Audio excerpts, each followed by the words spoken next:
دوای ئاوارەبوونیان بەهۆی شەڕی سووریاوە هاتوونەتە هەڵەبجە و ئیدی نەگەڕاونەتەوە. ئێرە کارگەی شیرینی حەلەبە لە هەڵەبجە ژمارەیەک ئاوارەی سووری و ڕۆژاوا بەڕێوەی دەبن. ئێمە دەرچوون بۆ هەرێمی کوردستان بۆ ئێرە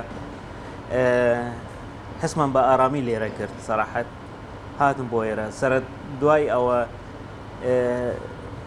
حەزمان کرد اعتیمادی ئێمە لەسەر خۆمان بێ، یعنی نە چاوەڕێ موساعەدات و منەزەما و ئەو تشتاناوی بێت.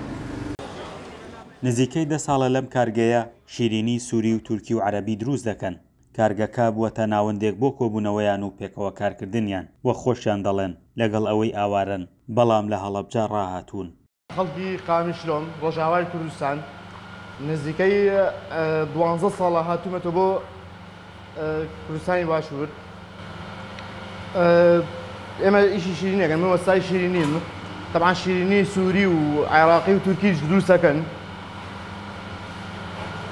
شیرینەکانیش وەکو بڵێ پێکهاتەیان لە زۆربەیان لە فستەق و گوێز و ڕۆنی کوردیە.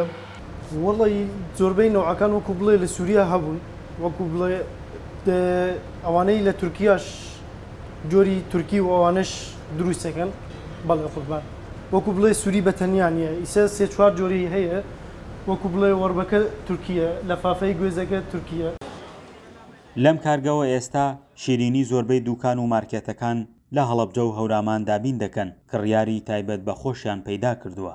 جیاوازی زۆرە، تاموچێزێکی زۆری هەیە، هەر لە ڕووی کوالێتی، لە ڕووی ئاردەوە، لە ڕووی چەرەساتەکانەوە کە تێیەکەن، لە ڕووی ڕۆنەوە، یعنی زۆر کوالێتێکی زۆر جیاوازە لە هیتر.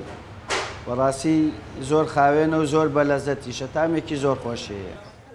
لە ناو بازاڕی هەڵەبجە چەندین ئاوارەی عێراق و سووریا هەن کە بەهۆی جەنگەکانەوە هەڵاتون و نەگەڕاونەتەوە، بەڵام لێرە خۆیان کار دەکەن و پێداویستەکانی ژیانی ڕۆژانەیان دابین دەکەن.